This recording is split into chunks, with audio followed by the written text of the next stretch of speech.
नमस्कार दोस्तों, आज हम देखेंगे कि शिक्षा के अभिकरण के रूप में विद्यालय के क्या कार्य हैं, विद्यालय का क्या महत्व है। उसके अंतर्गत हम लोग देखेंगे कि विद्यालय वास्तव में किसे कहते हैं, इसकी विशेषताएं क्या हैं, इसके कार्य क्या हैं तथा इसका महत्व क्या है।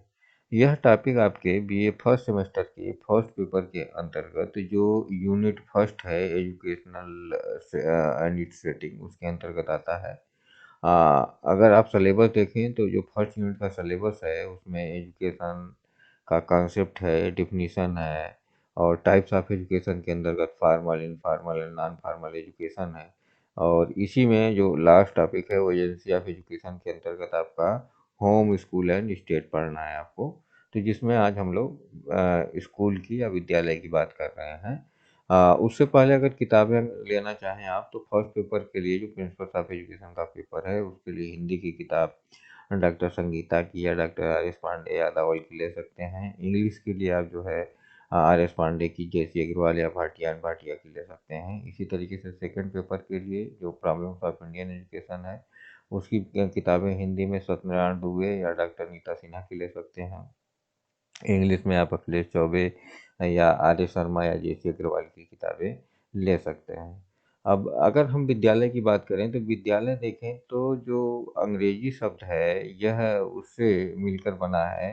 इसको ग्रीक भाषा में स्कोला या लैटिन भाषा में स्कोली कहते थे। वास्तव में स्कोली या स्कोला का अर्थ होता है लीजर। लीजर का मतलब होता है अवकाश। तो ये शुरुआती डेफिनेशन रही। तो वह स्थान जहाँ जो है बच्चे अपना कार्य इत्यादि समय निकाल कर अवकाश के क्षणों में जो है अपने कार्य से मुक्त होकर जो है जहाँ खेलते थे या औपचारिक ज्ञान प्राप्त करते थे वह स्कोला या स्कोली कहा जाता था शुरुआत के दिनों में। यही जो है आगे चलकर भविष्य में इसका नाम जो है स्कोला से स्कूल पड़ गया या विद्यालय पड़ गया। यदि हम भारतीय भाषाओं की बात करें तो भारतीय भाषाओं में विद्यालय दो शब्दों विद्या और आलय से मिलकर बना हुआ है, जहाँ जिसका अर्थ होता है वह स्थान जहाँ शिक्षा का आदान प्रदान किया जाता है।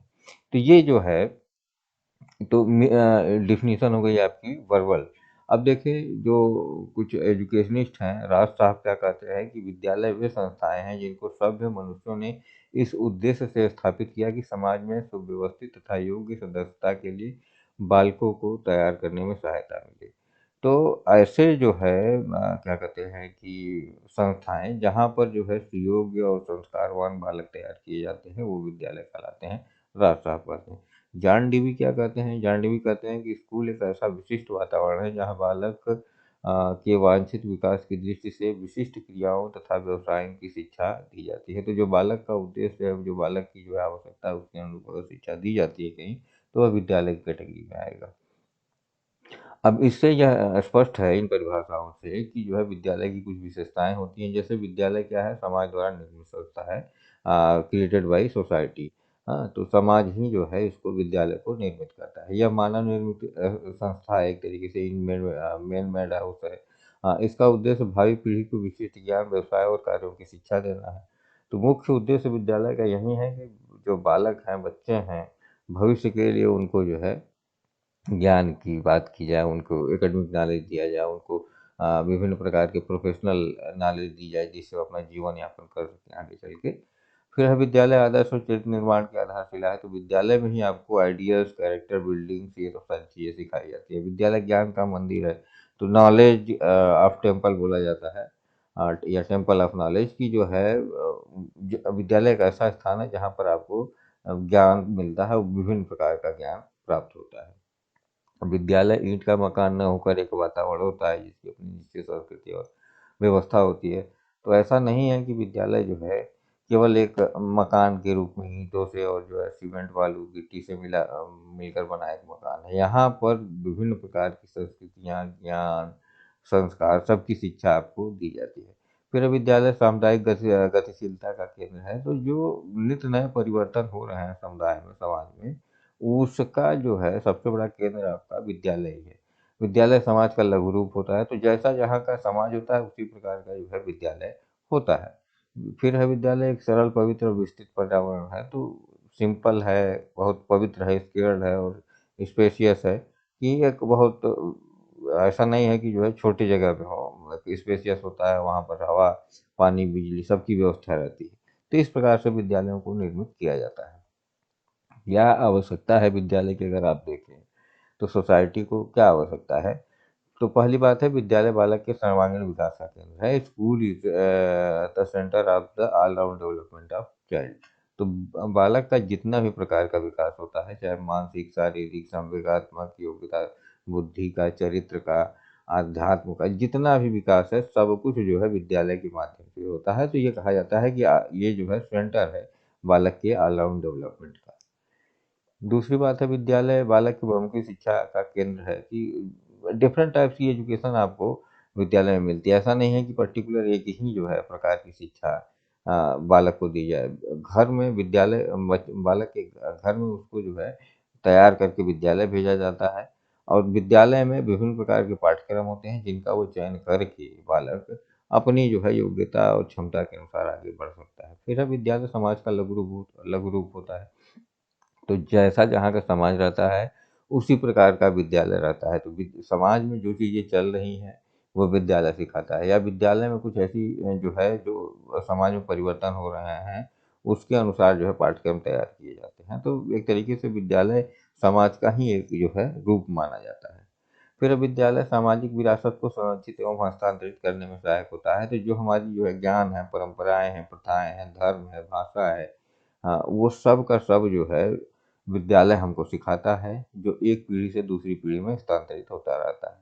हाँ, फिर इसी के संदर्भ में टीपी नन कहते हैं कि किसी भी राष्ट्र के विद्यालय उसके जीवन के भाग होते हैं, जिनके विशेष कार्य राष्ट्रीय आध्यात्मिक शक्ति को दृढ़ करना, उसके ऐतिहासिक क्रम को बनाए रखना, उसकी पूर्व उपलब्धियों की रक्षा करना तथा भविष्य के को उज्जवल बनाना होता है। तो विद्यालय का मुख्य काम यही है कि जो है किसी भी राष्ट्र की जो भी प्रथाएँ हैं, धर्म है, भाषा है, आध्यात्मिक शक्तियाँ हैं, जो उसका इतिहास है, जो उसकी उपलब्धियाँ हैं, उसको जो है बनाए रखे और दूसरों को बताते रहे और पीढ़ी दर पीढ़ी हस्तांतरित करती रहे।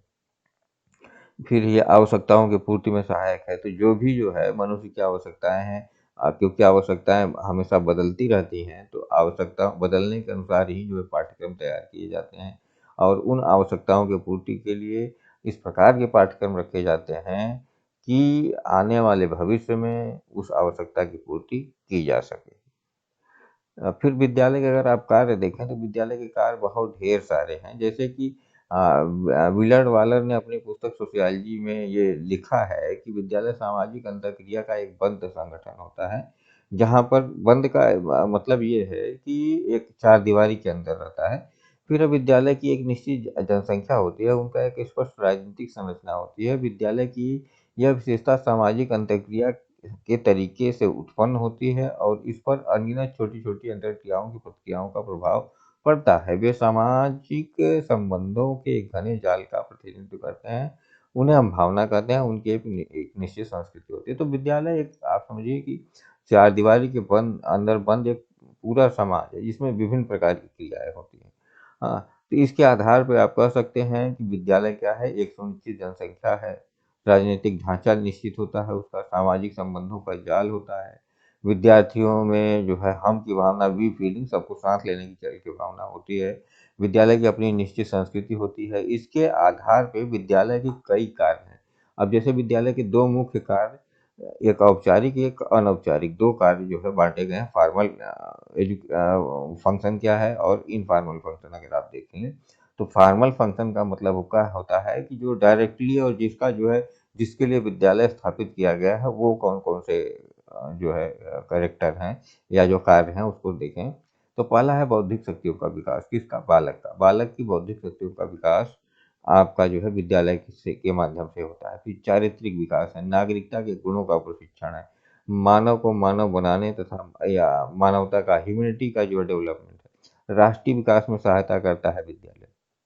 व्यावसायिक कुशलता का विकास करता है, जीविकोपार्जन हेतु बालकों को तैयार करता है, और विभिन्न प्रकार की संस्कृतियों का संरक्षण एवं उनका विकास करता है। विद्यालय के अगर अनौपचारिक कार्य आप देखें, तो ये जो है विद्यालय अनौपचारिक कार्य जो जो उसके एनसीसी, एनएसएस, स्काउट गाइड और ये सब चीज़ें जो आप लोग जॉइन करते हैं, उससे क्या होता है, उससे आपका शारीरिक, संवेगात्मक, भावात्मक, सामाजिक और आपका इतिहास से परिचित करना, सृजनात्मकता, इस प्रकार के विकास भी जो है इनडायरेक्टली होते रहते हैं।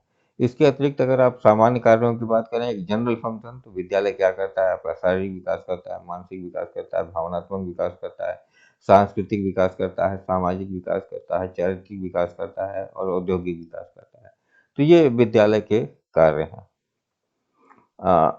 इसके अतिरिक्त जो है आप देखेंगे कि नागरिकता के गुणों का प्रशिक्षण भी जो है विद्यालय करता है, आपको सिटीजन बनाना सिखाता है, भारतीय नागरिक बनना सिखाता है, मानव के अनुभवों को पुनर्गठित करता है, भाषागत विकास करता है, वातावरण के साथ समायोजन संबंधी प्रक्रियाएं करता है, राष्ट्रीय एकता की भावना विकसित करता है आपके अंदर, स्पिरिचुअल डेवलपमेंट या ग्रोथ की बात करता है, विश्व बंधुत्व का विकास करता है, यूनिवर्सलिज्म, ग्लोबल सिटीजनशिप की बात करता है।